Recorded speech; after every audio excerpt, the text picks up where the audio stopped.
ओम नमः शिवाय। ओम प्रथम नाम परमात्मा का, फिर नमन शिव को करते हैं। सत्यम शिवम और सुंदरम, जो सत्य है वह ब्रह्मा है, ब्रह्मा अर्थात परमात्मा। जो शिव है वह परम शुभ और पवित्र है, और जो सुंदरम है वही प्रकृति है, अर्थात परमात्मा शिव और पार्वती के अलावा कुछ भी जानने योग्य नहीं है। इन्हें जानना और इन्हीं में लीन हो जाने का मार्ग है योग। शिव कहते हैं मनुष्य पशु है, इस पशुता को समझना ही योग और तंत्र का प्रारंभ है। योग में मोक्ष या परमात्मा प्राप्ति के 3 मार्ग हैं, जागरण, अभ्यास और समर्पण। तंत्र योग है समर्पण का मार्ग। जब शिव ने जाना कि उस परम तत्व या सत्य को जानने का मार्ग है, तो उन्होंने अपनी अर्धांगिनी पार्वती को मोक्ष हेतु वह मार्ग बताया। अमरनाथ के अमृत वचन शिव द्वारा मां पार्वती को जो ज्ञान दिया गया वह बहुत ही गूढ़, गंभीर तथा रहस्य से भरा ज्ञान था। उस ज्ञान की आज अनेकानेक शाखाएं हो चली हैं। वह ज्ञान योग और तंत्र के मूल सूत्रों में शामिल है। विज्ञान भैरव तंत्र एक ऐसा ग्रंथ है जिसमें भगवान शिव द्वारा पार्वती को बताए गए 112 ध्यान सूत्रों का संकलन है। योग शास्त्र के प्रवर्तक भगवान शिव के विज्ञान भैरव तंत्र और शिव संहिता में उनकी संपूर्ण शिक्षा और दीक्षा समाई हुई है। तंत्र के अनेक ग्रंथों में उनकी शिक्षा का विस्तार हुआ है। भगवान शिव के योग को तंत्र या वाम योग कहते हैं।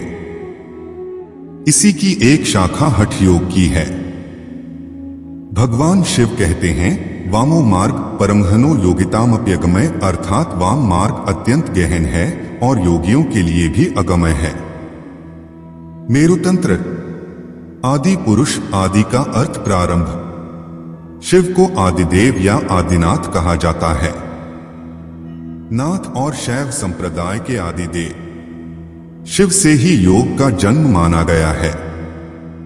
वैदिक काल के रुद्र का स्वरूप और जीवन दर्शन पौराणिक काल आते आते पूरी तरह से बदल गया। वेद जिन्हें रुद्र कहते हैं, पुराण उन्हें शंकर और महेश कहते हैं। शिव का न प्रारंभ है और न अंत। पशु है मनुष्य। शिव कहते हैं मनुष्य पशु है, इस पशुता को समझना ही योग और तंत्र का प्रारंभ है। योग में मोक्ष या परमात्मा प्राप्ति के 3 मार्ग हैं, जागरण, अभ्यास और समर्पण। तंत्र योग है समर्पण का मार्ग। जब शिव ने जाना कि उस परम तत्व या सत्य को जानने का मार्ग है। शिव को स्वयंभू इसलिए कहा जाता है क्योंकि वे आदिदेव हैं, जबकि धरती पर कुछ भी नहीं था, सिर्फ वही थे। उन्हीं से धरती पर सब कुछ हो गया। तिब्बत स्थित कैलाश पर्वत पर प्रारंभ में उनका निवास रहा। वैज्ञानिकों के अनुसार तिब्बत धरती की सबसे प्राचीन भूमि है और पुरातन काल में इसके चारों ओर समुद्र हुआ करता था। फिर जब समुद्र हटा तो अन्य धरती का प्रकटन हुआ। ज्योतिषियों और पुराणिकों की धारणा से सर्वथा भिन्न है भगवान शंकर का दर्शन और जीवन। उनके इस दर्शन और जीवन को जो समझता है वही महायोगी के मर्म, कर्म और मार्ग को भी समझता है। शैव परंपरा ऋग्वेद में वृषभदेव का वर्णन मिलता है, जो जैनियों के प्रथम तीर्थंकर ऋषभनाथ हैं। उन्हें ही वातर्षणा मुनि कहा गया है। वे उनका जीवन अवधूत जैसा बिताते थे। योगयुक्त व्यक्ति ही अवधूत हो सकता है। माना जाता है कि शिव के बाद मूलत उन्हीं से एक ऐसी परंपरा की शुरुआत हुई जो आगे चलकर शैव, सिद्ध, नाथ, दिगंबर और सूफी संप्रदाय में विभक्त हो गई। इस्लाम के प्रभाव में आकर सूफियों से कमंडल और धूना छूट गया, लेकिन चिमटा और खप्पर आज भी नहीं छूटा। जो माला रुद्राक्ष की होती थी वह अब हरे, पीले, सफेद मोतियों की होती है। जो कुछ है सब उस योगीश्वर शिव के प्रति ही है। उनके निराकार स्वरूप को शिव और साकार स्वरूप को शंकर कहते हैं। शैव और नाथ संप्रदाय की बहुत प्राचीन परंपरा रही है। जैन और नाथ संप्रदाय में जिन 9 नाथ की चर्चा की गई है वह सभी योगी ही थे और शिव के प्रति ही थे। शिव का दर्शन, शिव के जीवन और दर्शन को जो लोग यथार्थ दृष्टि से देखते हैं वह सही बुद्धि वाले और यथार्थ को पकड़ने वाले शिव भक्त हैं, क्योंकि शिव का दर्शन कहता है कि यथार्थ में जियो, वर्तमान में जियो, अपनी चित्तवृत्तियों से लड़ो मत, उन्हें अजनबी बनकर देखो और कल्पना का भी यथार्थ के लिए उपयोग करो। आइंस्टीन से पूर्व शिव ने ही कहा था कि कल्पना ज्ञान से ज्यादा महत्वपूर्ण है। शिव का शिवयोग, इसे तंत्र या वामयोग भी कहते हैं। शिवयोग में धारणा, ध्यान और समाधि अर्थात योग के अंतिम 3 अंग का ही प्रचलन अधिक रहा है। शिव के दर्शन और जीवन की कहानी दुनिया के हर धर्म और उनके ग्रंथों में अलग अलग रूपों में विद्यमान है और इस भिन्नता का कारण है परंपरा और भाषा का बदलते रहना, पुराणिकों द्वारा उनकी मनमानी व्याख्या करते रहना। भगवान शंकर भोलेनाथ का शिवयोग तांत्रिकों के लिए ही नहीं सभी के लिए सिद्ध और लाभदायक हो सकता है। इसमें व्यक्ति योग के कठिन आसन, क्रिया और मुद्राओं से बच जाता है। शिव योग को तंत्र या वाम योग भी कहते हैं।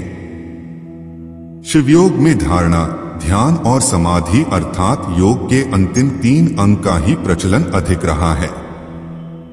शिव कहते हैं मनुष्य पशु है, इस पशुता को समझना ही योग और तंत्र का प्रारंभ है। योग में मोक्ष या परमात्मा प्राप्ति के 3 मार्ग हैं, जागरण, अभ्यास और समर्पण। तंत्र योग है समर्पण का मार्ग। शिव का अर्थ है अनंत तथा योग का मतलब है जुड़ना। अनंत से जुड़ने को ही शिव योग कहते हैं। शिव के जीवन और दर्शन को जो लोग यथार्थ दृष्टि से देखते हैं वह सही बुद्धि वाले और यथार्थ को पकड़ने वाले शिव भक्त हैं, क्योंकि शिव का दर्शन कहता है कि यथार्थ में जियो, वर्तमान में जियो, अपनी चित्तवृत्तियों से लड़ो मत, उन्हें अजनबी बनकर देखो और कल्पना का भी यथार्थ के लिए उपयोग करो। आइंस्टीन से पूर्व शिव ने ही कहा था कि कल्पना ज्ञान से ज्यादा महत्वपूर्ण है। विज्ञान भैरव तंत्र एक ऐसा ग्रंथ है जिसमें भगवान शिव द्वारा पार्वती को बताए गए 112 ध्यान सूत्रों का संकलन है। योग शास्त्र के प्रवर्तक भगवान शिव के विज्ञान भैरव तंत्र और शिव संहिता में उनकी संपूर्ण शिक्षा और दीक्षा समाई हुई है। तंत्र के अनेक ग्रंथों में उनकी शिक्षा का विस्तार हुआ है। वाम योग की एक शाखा हठ योग भी है। भगवान शिव कहते हैं वामो मार्ग परमहनो योगितामप्यगमय, अर्थात वाम मार्ग अत्यंत गहन है और योगियों के लिए भी अगमय है। मेरुतंत्र, अमीर गरीब सभी लोग भगवान शिव को अपना गुरु बना सकते हैं। शिव सभी के भीतर होते हैं। शिव की दीक्षा अमीरी गरीबी देखकर नहीं दी जाती, शिव तो सभी को अपनाते हैं। सभी को शिव की दीक्षा प्राप्त हो और सभी के भीतर शिव तत्व का जागरण हो, इस हेतु एनर्जी गुरुजी हर महीने निःशुल्क लोगों को भगवान शिव की दीक्षा देंगे। मृत्युंजय योग एक अभियान चलाएगा जिसके अंतर्गत लाखों करोड़ों लोगों को शिव शिष्य बनाया जाएगा। एनर्जी गुरुजी सभी को निःशुल्क भगवान शिव का शिष्य बनाएंगे और उनके भीतर के शिव को जगाएंगे ताकि उनका जीवन सरल और सुखी हो। इसका शुभारंभ 11 अक्टूबर को दिल्ली आश्रम से किया जा रहा है। जो भी भगवान शिव को अपना गुरु बनाना चाहते हैं वह इस समागम में शामिल हो सकते हैं और जो पहले से भगवान शिव के शिष्य हैं वह दूसरे लोगों को उसके लिए प्रेरित करें और उन्हें गुरुजी तक पहुंचने की राह दिखाएं। सभी शिव शिष्यों को इस पर जरूर काम करना है।